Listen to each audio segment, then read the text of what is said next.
मेरे प्यारे प्यारे साथियों, आपको मेरा सादर नमस्कार।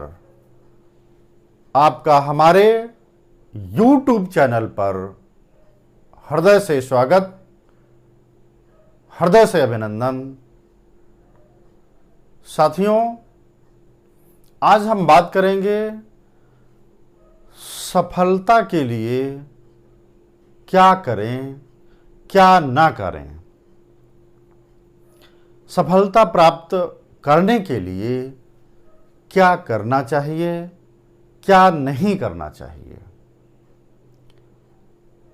साथियों, आज हम इसी परिप्रेक्ष्य में बात करेंगे।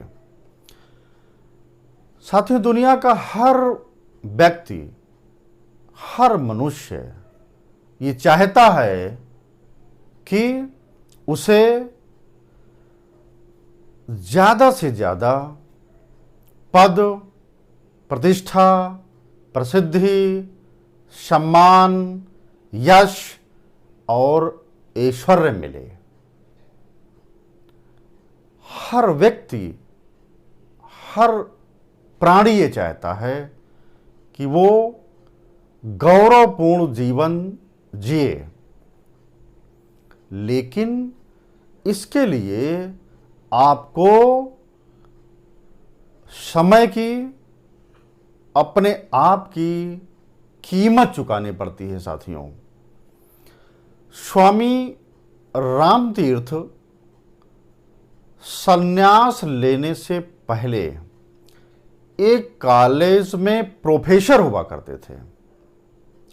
उन्होंने एक बार बच्चों की मेंटल एबिलिटी, मानसिक योग्यता की परीक्षा लेने के लिए बोर्ड पर एक लाइन खींच दिया और बच्चों से कहा, विद्यार्थियों से कहा कि इस रेखा को बिना मिटाए कौन बच्चा, कौन विद्यार्थी छोटा कर सकता है। उसमें से एक विद्यार्थी तत्काल उठा, उसने डस्टर उठाया और उस रेखा को मिटाने का प्रयास किया, परंतु स्वामी रामतीर्थ जी ने उसको तुरंत रोका और पुनः अपने जिज्ञासु भरे प्रश्न को पुनः दोहरा दिया कि इस रेखा को बिना मिटाए ही इस पे काम करना है। अब मर्म को समझते हुए, जानकारी जुटाते हुए, मन में समझते हुए एक दूसरा बच्चा उठता है और उस रेखा के बगल में एक दूसरी रेखा खींच देता है। उस विद्यार्थी पर, उस बच्चे पर स्वामी रामतीर्थ जी बहुत प्रसन्न हुए और बोले कि किसी को बिना मिटाए ही, उसके अस्तित्व को बिना मिटाए ही यदि कोई कार्य हो जाता है तो इससे बेहतर कुछ हो नहीं सकता। इससे ये सीखने को मिलता है साथियों कि किसी को परेशान किए बिना, किसी के जीवन को मिटाए बिना, जब हम दुनिया में बड़ा बनने के लिए किसी को मिटाने की बिना मिटाए की सोच बना करके जब हम अपने कार्यों में रचनात्मक प्रयासों को लाते हैं, हमें तभी साथियों सफलता मिलती है। परंतु जो लोग दूसरों को परेशान करके, दूसरों की टांगें खींच करके, दूसरों का गला काट करके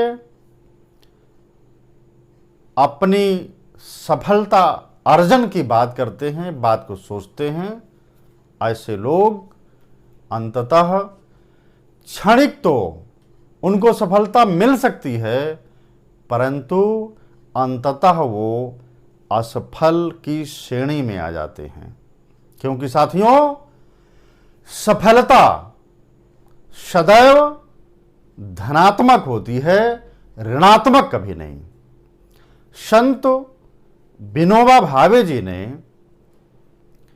कहा था कि सफलता का जो सिद्धांत है वो बिल्कुल अद्भुत है और उसकी सहज व्याख्या किया जा सकता है।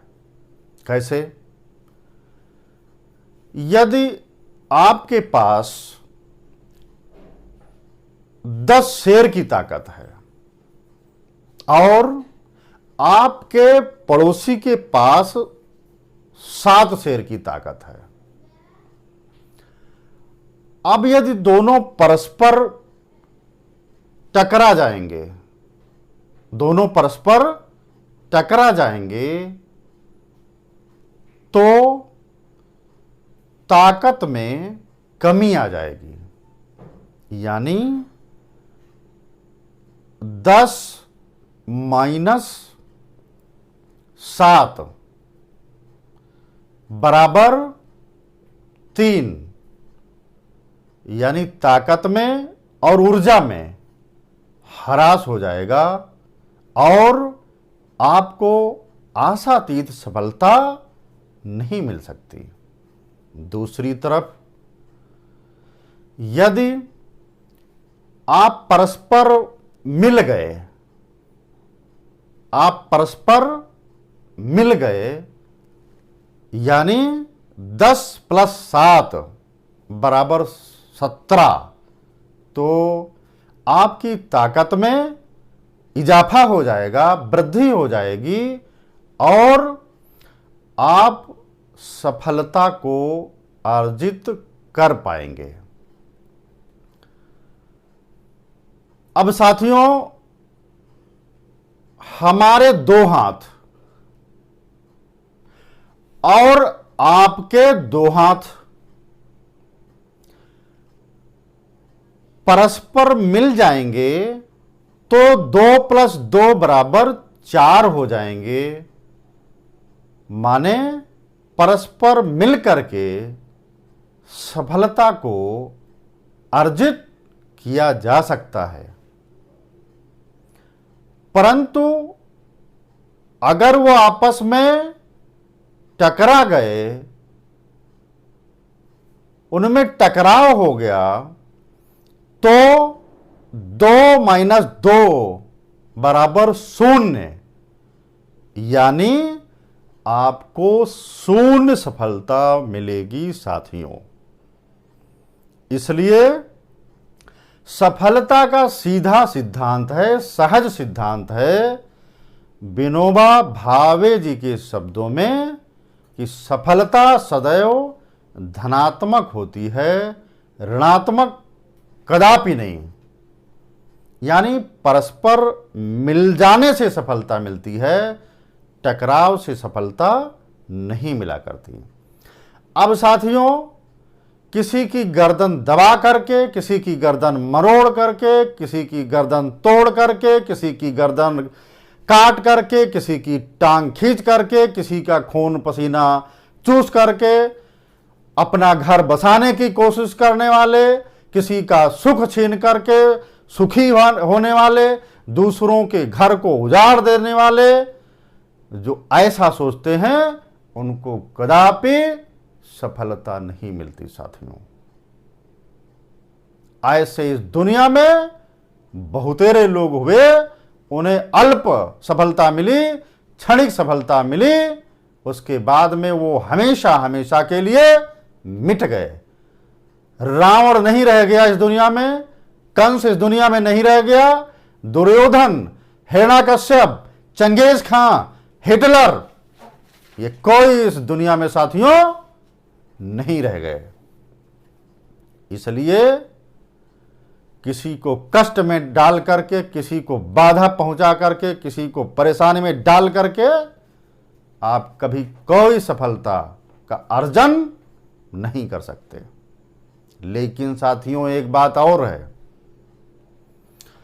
अगर आप नेक कार्य करते हुए चल रहे हैं, अच्छाई के सुंदरतम मार्ग पर चल रहे हैं, आगे बढ़ रहे हैं, परंतु आपने पर्याप्त श्रम परिश्रम नहीं किया, भले ही अच्छाई का मार्ग क्यों न हो, आपको सफलता मिलेगी नहीं, आपको असफलता मिलेगी साथियों। अब देखो साथियों, आपने आम के गुणों से प्रभावित हो करके,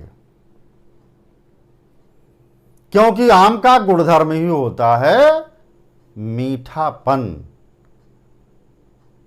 फलों का राजा आम होता है। अब उसके गुणधर्म से आप प्रभावित हो गए और उसके बीज बो दिए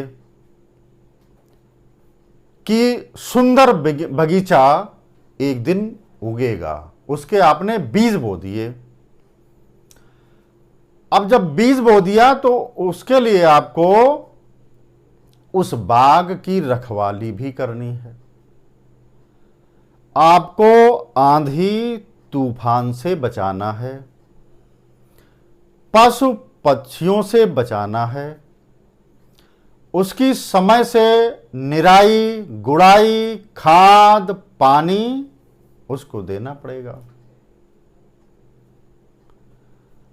और आपने यह सब नहीं किया और आप आशा कर रहे हैं कि सुंदर से सुंदर आम के फल जल्द से जल्द खाने को मिल जाएंगे, ऐसा साथियों नहीं होता। आपको धैर्य धारण करना पड़ेगा, तभी आपको सुंदर और मीठे फल आम के मिलने वाले हैं। अगर धैर्य खो दिया तब नहीं मिलने वाला, कुछ भी नहीं मिलने वाला साथियों। दूसरी तरफ साथियों, आपने यह भी देखा होगा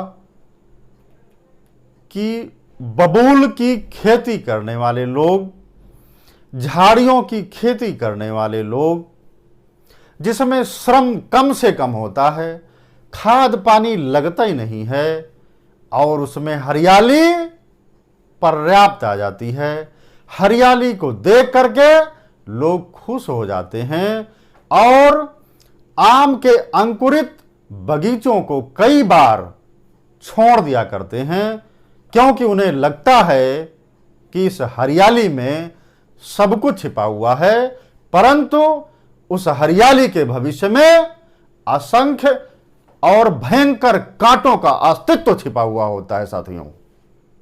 इसलिए आप कांटों के अस्तित्व को, कांटों के भविष्य में क्यों पढ़ना चाहते हैं साथियों? यह आपके लिए सिर्फ और सिर्फ असफलता का कारण बन जाएगा। इसलिए जो लोग केवल और केवल सफलता पाना चाहते हैं, उनको धैर्य के साथ चलना पड़ेगा, धनात्मक बनना पड़ेगा, पॉजिटिव बनना पड़ेगा, नकारात्मकता सदैव सदैव के लिए छोड़नी पड़ेगी और बिना दूसरों को क्षति पहुंचाए, हानि पहुंचाए, कष्ट पहुंचाए, पीड़ा पहुंचाए आपको सफलता का मार्ग, सफलता का पथ प्रशस्त करना होगा साथियों। बहुत बहुत धन्यवाद। नमस्कार। आपको हमारा ये वीडियो अच्छा लगता है तो आप ज़रूर इसे सब्सक्राइब कर दीजिएगा भाई साहब, लाइक कर देना भाई जी, और शेयर करना कदापि नहीं भूलिएगा। धन्यवाद, आभार, शुक्रिया।